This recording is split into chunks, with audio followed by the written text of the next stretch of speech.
the scientific community is holding itself in such high regard, where it blocks out anything that asks itself to change and give up maybe some ways of thinking and some ways of giving yourself power.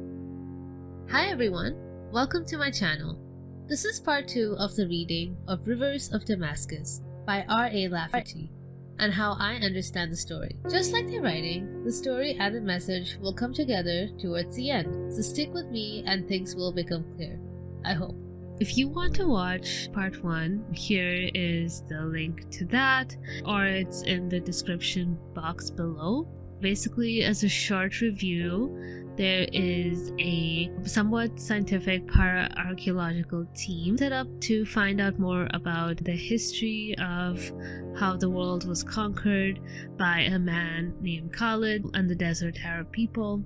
And this is a continuation of the mechanisms for how they are conducting this study.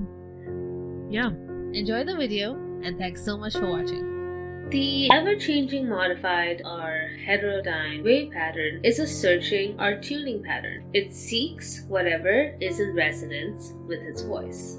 But hardly one person in 1,000 can consciously heterodyne his own wave pattern to obtain the variations and the beats. The rare ones who can are sometimes called dowsers. True dowsers can get echoes from almost all physical substances, and also from many electrical coronas that are not really physical substances. Very good dowsers can get resonance and echoes from even more rare sort of corona called patina. That aged and weathered surface is generally thought to be a physical effect and substance, but it hasn't a physical origin. Yeah, so I think these are based on very real concepts, and that's why I decided to say this passage out loud. Surfaces that have gone through basically space and time and experiences and have acquired a certain effect that shows this. So it's talking about, heterodyne wave pattern, which is basically energy. Travels in a pattern, like sound waves and light waves. All material objects that exist on this plane give out some sort of vibrational energy. Anything really has some sort of vibration that it's giving out. Yeah, so dowsers are basically people who can detect these resonances better and be able to really sense the experiences that these objects have gone through. So a good dowser can hear the signaling of rocks and sands. You can hear water talk, can hear air talk, can hear a valley or fortress talk. And Joseph Waterwitch was a good dowser. He came by his talent honestly. But dowsers are scientifically unacceptable. Joseph Waterwitch had been kicked out of the usually free and easy Geologist Club when he refused to deny that he had dowsing talents. Yeah, he'd been kicked out quite literally. But are all scientists absolutely close to such things? May not some entry be made into some lines? At times, it has been thought that an entrance can be made by certain underchannels, by streams that flow unsuspected below the medulla walls or that permeate the pons varioli to break through. A patina is a reverberating surface that is composed entirely of its own history and possibly does not exist in the present time. But this definition beggars John Dragon's statement that there is no room for the present in present time. This is my favorite part, and this is something that, always passes through, I think, everyone's mind once in a while, which is, wait a second, the present is never really present. The present always becomes the past as soon as you experience it, right? So yeah, it's one of my favorite, understanding of time. That the present must always be phenomenologically slightly in the future and cannot be perceived except by this very slight shift into future time. Phenomenologically means how you experience it in your mind.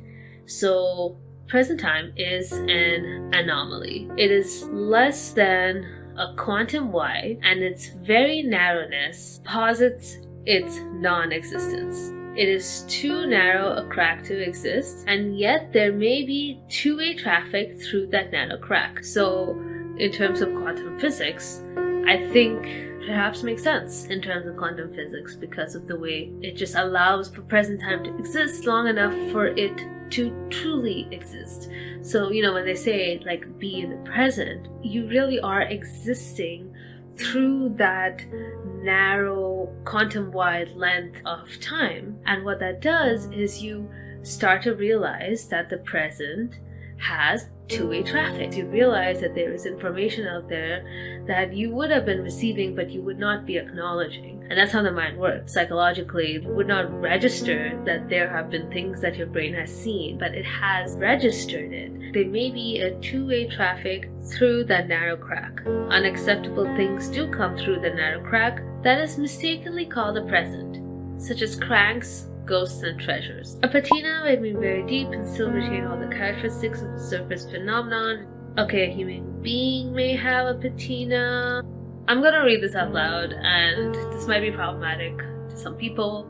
I think it's just everyone needs to be open to what it is that other people are trying to say. And yes, I've learned that doing that also opens me up to just hearing a bunch of garbage sometimes. And then you're like, okay, that was garbage. And you're like, it wasn't a waste of time. I mean, acknowledging garbage is something, I don't know. So they're going back to talking about patinas. A human being may have a patina which contains all of that being's experience, and a newborn child may have a surface patina that reflects the complete history of its ancestors, as well as its own makeup and shorter history. So for a child that is deprived of their patina by trauma and dislocation, they may grow other patina, but it will never be the same.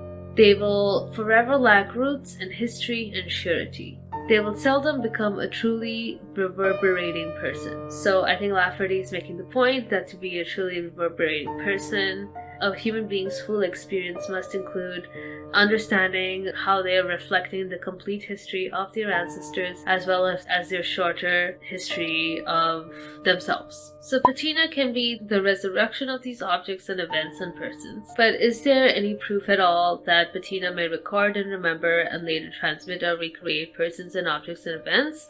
They say ghosts are the proof.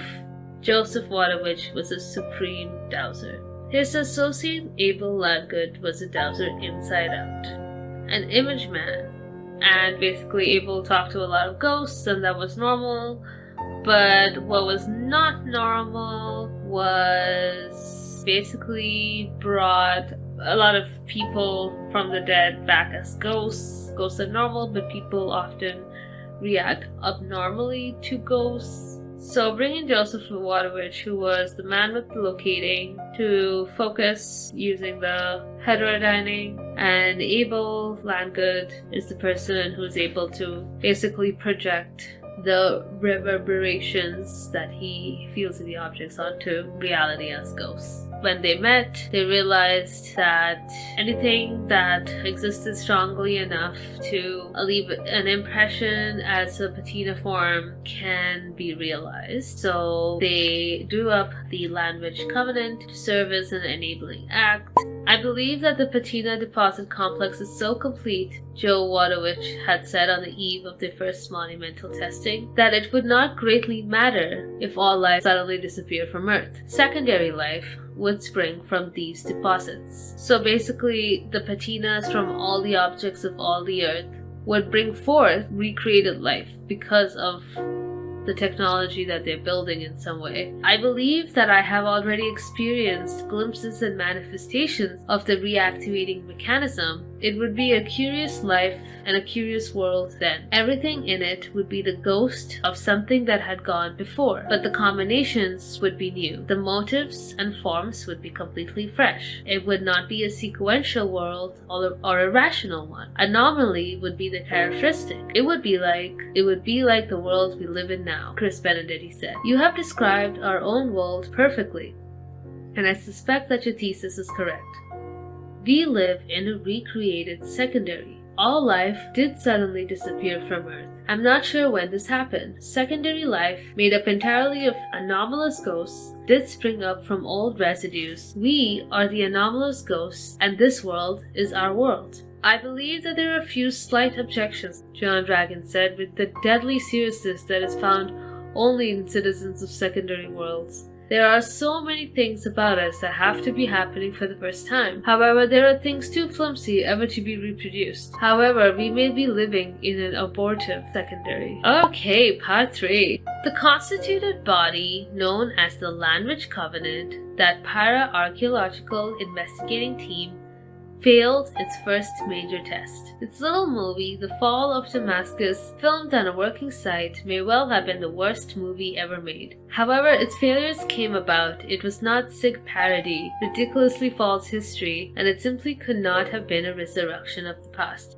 It received bitter assessment from the scientific community, for the para-archaeological probe had been represented as scientific. The whole group had been completely discredited, and one Khalid had been voted the ironic award of Worst Actor of the Year of any year. They gave us no credit at all, Abel Langdon complained. Okay, so what's happening here is basically the para-archaeological team is somewhat defeated after the results of the scientific community, and they are walking away to an undisclosed location. And on their way, the manifestation of Khalid appears, and they talk to him. They tell him that he's a ghost and nothing more, but Khalid counteracts their point and says that he is quite real regardless of how he got here. Basically, the mechanism that they used to recreate the past brought forth the more realistic Khalid, not the one that they looked at, but the one that truly existed, who was smart enough to come through the mechanism that they constructed. We can skip to the point ahead, but again, if it doesn't make sense, basically he is conducting a play to counteract the initial film that the para-archaeological team had made. The story doesn't really go into the details of play itself, but goes more into the detail of the reaction the play has. So yeah, if it doesn't make sense, that's what's going on. And yeah, comment below what's going on in your minds right now. Does it make sense? Are you following along? I'm so curious to know. Okay, let's continue. I tracked down these men who had had something to do with my awakening. I wanted to find out why I had come through so badly, why it wasn't the real me. Oh, I've insured and reinsured the circuitry on which I depend. I am even on the verge of making myself independent of all circuitry, of making myself of less funny flesh. I thought that science was all to the good. The Byzantines believed that they had come to the end of it. We knew that we had just come to the beginning of it, but we came to the beginning with joy. We ciphered more intricate mathematics in the sand than they in their scrolls. We studied more complex starways from our sandy hills than they from their towers. We brewed more chemistries from the bark of one incense tree than they from all their archive dust. We built instruments and machines beyond anything that they imagined. And we made a rhetoric and eloquence to carry on and announce these things. We must adore science. And now you hold science in bad repute? Has the Byzantine contempt and satisfaction come back? Has the wheel turned a full circle?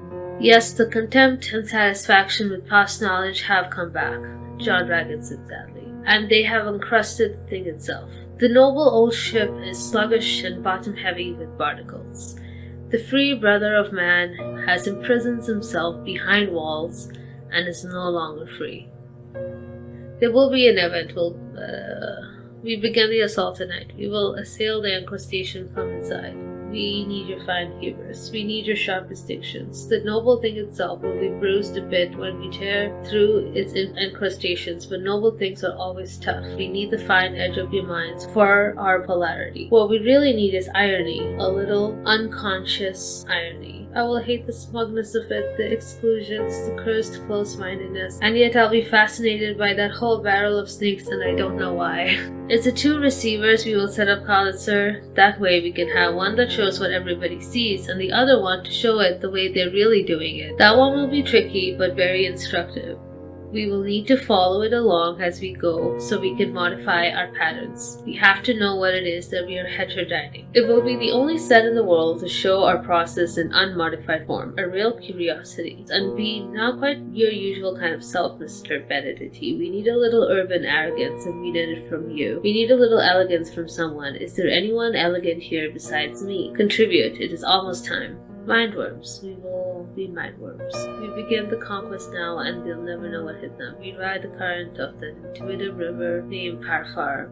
So, it was a program that people would remember. It would affect them for the rest of their lives. It wasn't quite what had been expected. It took a lot of courage for the scientific community to confess to such weaknesses in itself. And some of the things that you had always thought of as a little bit fringe, they got the open door welcome here. A few of them set you and the whole world thinking on new lines. There has to be something to them. There has to be a lot of several of them. Take that new para-archaeology, that especially. By a combination of electronics and human minds, great hunks of the past are really recreated. Old ghosts walk, and they do not look ghostly at all. The noble thing itself was bruised a bit with the modifications, tore through the old incrustations, but noble things were always tough enough to survive, and now for a while it was no longer smothered and shriveled. But the final elegant, polarized presentation was like an old promise fulfilled. Like a hidden river rediscovered. It was finally to see all dimensions of time and space with the elegant eye. Okay, I think, an old promise fulfilled. I think that's the world as it could be when seen through different perspectives as a whole. And the reason is because at the end of the day, it's a noble thing. The noble thing. What is this noble thing? And he talks about it before. At the end of the day, the story was about science. Science as a noble thing is this search for truth, but it's encrusted, right? And, science is revered. Science is important, and science is high science. It's like science is honored. So what has happened that you do not believe in it anymore? That's the question. It's like, what has happened that you cannot believe in science? Here, the author talks about para-archaeological probe using the supernatural idea of patinas and reverberations, and the scientific community feels like this isn't completely proven, even though ghosts are normal in the story. The science community still doesn't want to believe it, even though the author says it's normal. But it's the author's perspective that it's normal, right? I mean, the story talks about perspectives, about seeing things through certain perspectives that categorizes people. And when you think of climate change deniers, they want the truth. They feel like they're not getting the truth. They can't trust where the information is coming from. The scientific community is holding itself in such high regard where it blocks out anything that asks itself to change and give up maybe some ways of thinking and some ways of giving yourself power. Science is supposed to be for everyone, really, and everyone should feel like they trust science. But the reason they can't trust science is because science has currently done so much in terms of barricading itself from other ways of thinking, because it doesn't encapsulate it in its own way of doing things. It essentially has to barricade itself, and it definitely is not free. The only way you can be free is by opening up your mind. You got the open door welcome here, as you had always thought of as a little bit fringe. The original have been rough and intolerant, and that's the truth. All we're doing is by saying, hey, open up your mind, take a step back. The way you do things, even the logical way you do things, the scientific way, is actually not the only way. See the possibility that there might be something to it. I mean, that is just the truth. But yeah, and other people are trying to figure it out. You don't have to figure it out. You don't have to dismiss it just because you don't understand it, right? Even if it seems uncomfortable, just take a minute to do it. In fact, it's the most logical thing in the world. If you're trying to deal with another human being, if you're talking about things that affect other human beings, the only thing you have to do is to envision what it's like to be another human being. Yeah, that's all my points. And thanks for watching. And yeah, thanks. Thanks so much for watching. This took me much longer to get out than I intended because, well, life. But I really enjoyed making this series. If you liked it, please do click like, make sure to subscribe, and do share and comment, and begin a conversation about whether science is truly free.